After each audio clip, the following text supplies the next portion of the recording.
Well, it was the definition of a make or break feel around the Ottawa Senators, and they fall 2-1 tonight to the Carolina Hurricanes. I'm Ross Levitan alongside Brandon Piller. It is the postcast live outside the Glebe Central Pub. The postcast always brought to you by the GCP. The vibes are free at the GCP, and I will admit, the smash burger did make me feel a little bit better, but Pillsy, not good enough because it feels like the biggest mountain on earth to climb to get back into this series. Yeah, and I mean, the worst part is last year, you're down 0-3. You feel like, okay, well, it's our first time back in the playoffs in a while. We'll see how this goes. We're just happy to be here. We're optimistic. We'll see what we can do. Can we come back? But now it's like we're down 0-3 up against a very, very good Carolina Hurricanes team. No Zub. Jake Sanderson leaving is just the knife twisting in our hearts. The power play is 0 for what, 11, Five 12 or 12 in the series. in the series, 0 for 5 today. You get an extended 5-on-3 where we all looked at each other when that second penalty got called and we're like, this is it. All right, come on. They have to turn it around here. And not only do they not turn it around, not score, it was the most pathetic 5-on-3 I think I've ever seen. Yeah, it was so like they couldn't. So bad. You can't even get the zone entry on a 5-on-3. Yeah. It's just so pathetic, man. I know people want the vent cast, and like the vent cast has been happening in person basically ever since the third period. They had a good push, it felt like, before Brady took that penalty, and then after it, it was done.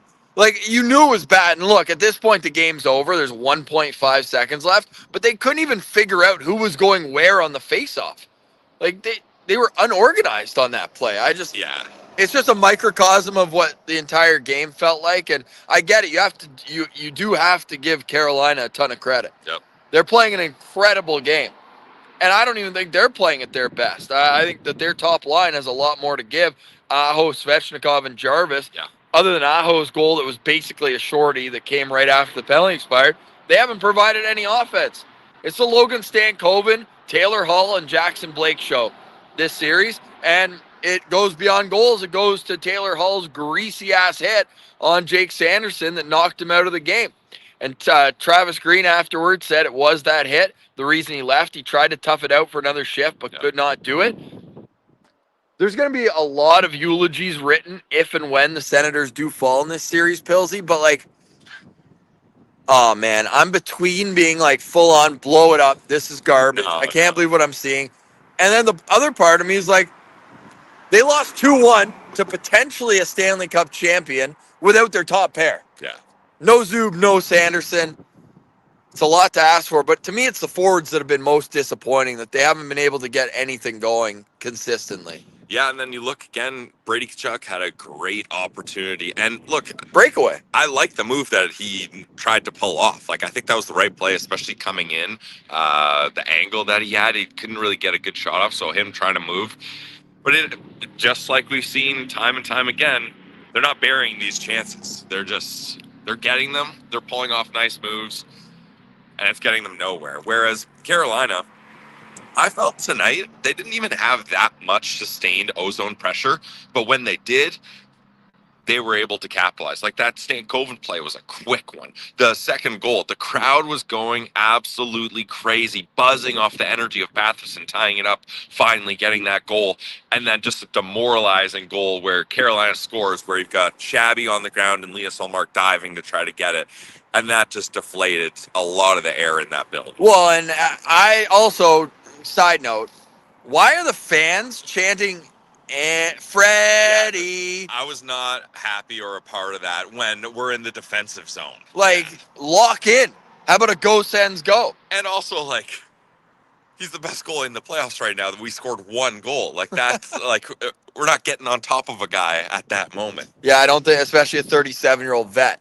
Like, if that's a rookie in his first, like, series and he's playing well, sure. Try to be like, oh, there's one, we're going to get another. Or it's a bad goal where it's in his head. Like, that was a beautiful goal by Batherson. Like, what are you going to do if you're Freddie? So, I don't know. That was, we were getting on you for the goalie chance, Ross. You read that one right. I was not into that one. Yeah, so overall, like, just super disappointing. The atmosphere is unbelievable, Yep. and it's been a long day. I will admit, it's been a very long day from my alarm going off at 4 a.m. in Winnipeg to being here at 12 a.m. the next day.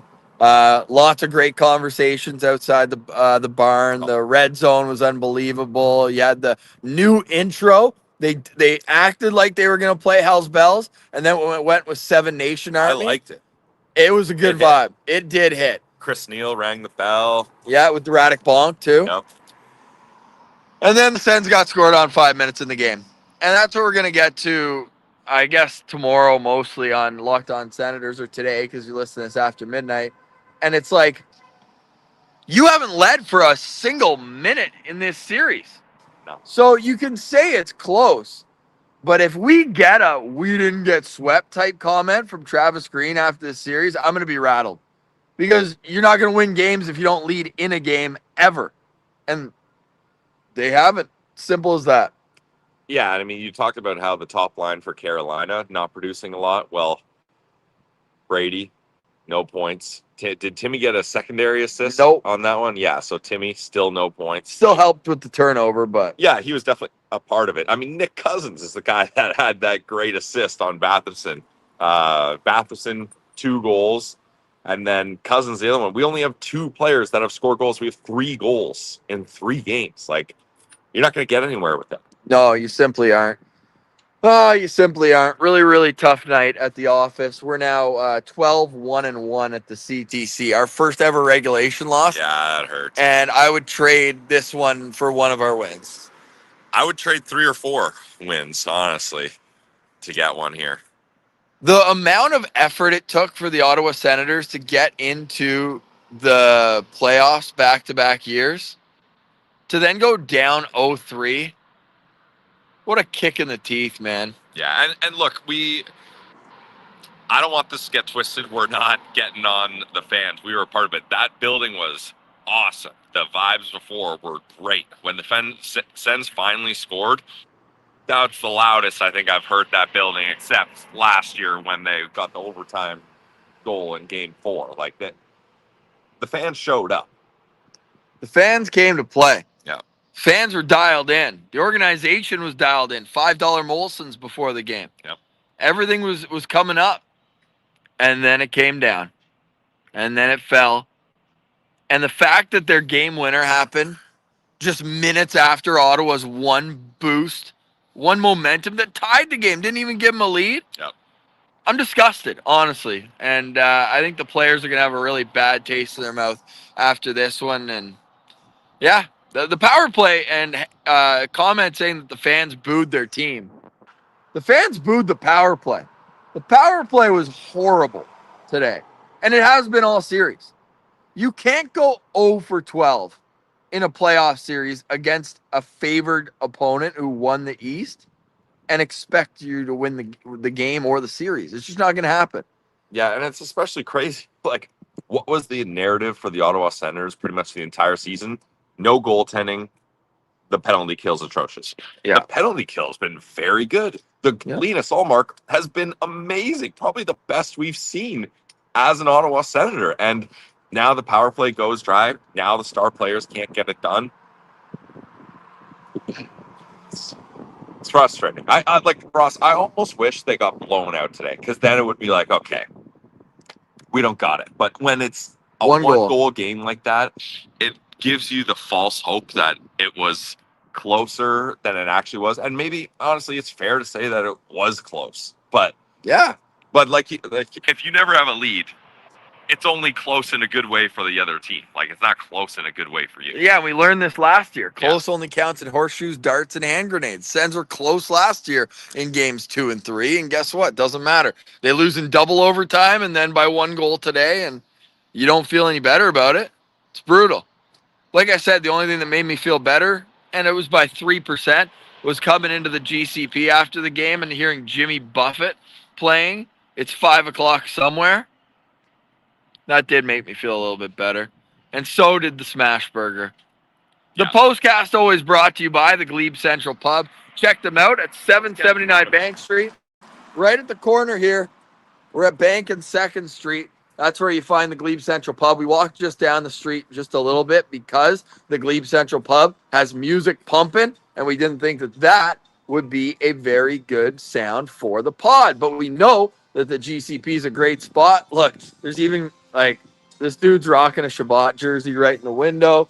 We've got an absolutely fantastic spot here at the Glebe Central Pub, and you could too by coming to 779 Bank Street. Let them know that Locked On Senators sent you. The Glebe Central Pub, the Glebe Central Pub. What did Martian get? He was fired up too. It was like a BLT. With chicken. Put the chicken on the BLT. Yeah, I got a poutine. I was craving a poutine for a while, so I got it.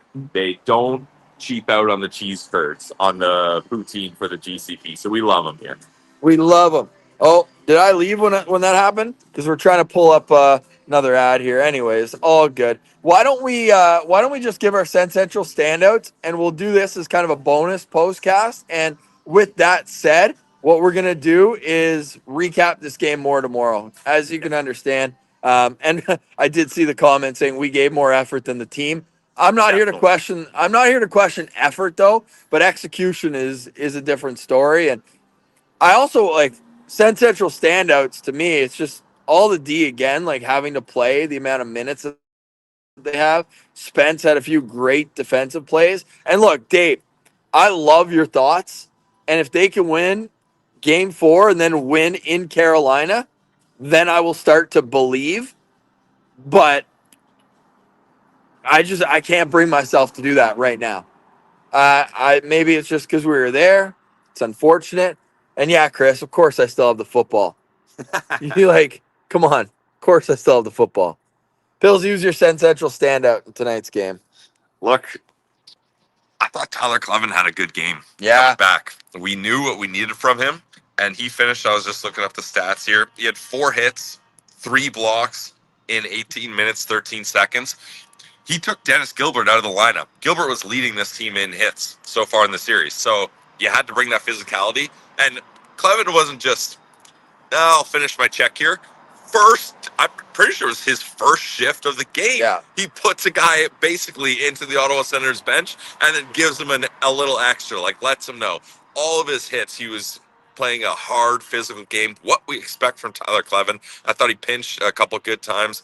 I thought every time I saw him out there, he looked good. So I'm going to go with Tyler Clevin. Nice game. Okay, good. I'm going to go with another defenseman, and this is actually one where it's more of a grandiose thing than just one game, but it was exemplary tonight, and I noticed it, so I want to bring it up. Nicholas Matten-Powell is an NHL defenseman. Yeah. And he can be a third pair right shot guy next season, and I would have no problem with that. And he's almost like looked better the more minutes he gets, funny enough. Like he's getting into a rhythm, making good outlet passes, and he defends really well, really hard, really good on the wall, and good behind the net, getting pucks and not allowing the initial pressure to get him. So, I mean, you lose 2-1. And the offense is brutal. Like, I just don't want to give any forwards any sort of respect in this game. So then we don't have to do that, but Linus Ullmark deserves a standout as well because he made some big saves too. And even like, especially when he was in our end of the rink, Ross, there was a couple times where there was big moments. We were all out of our seat, like, oh, and he got it. Like he was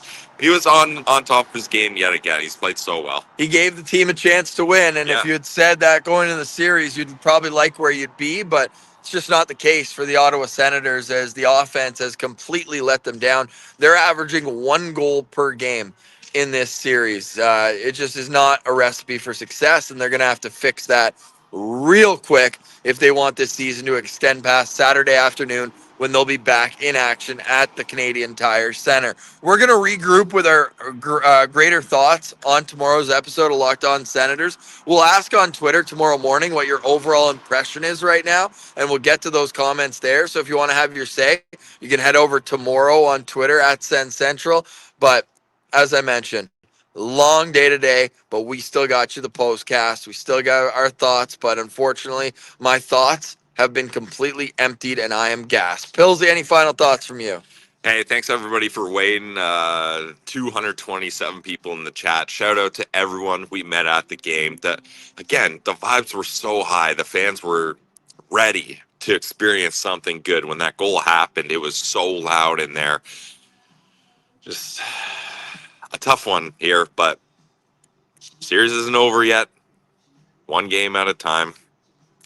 We ride. One shift at a time, Yep. and one puck touch at a time, one battle at a time, and just please score a few goals on Saturday. Get the lead. Get a lead, get a win. Let's one, avoid the sweep, and two, let's have a little appreciation for the fans that spent a lot of money to be there and changed plans, moved heaven and earth in some cases. Just unfortunate. So we'll be back tomorrow to break it all down. Thanks so much. Let's get some Go Sens Go in the chat. For Brandon Piller, I'm Ross Levitan. We'll have an in-person episode for you tomorrow morning on the Locked On Senators podcast. Your team every day.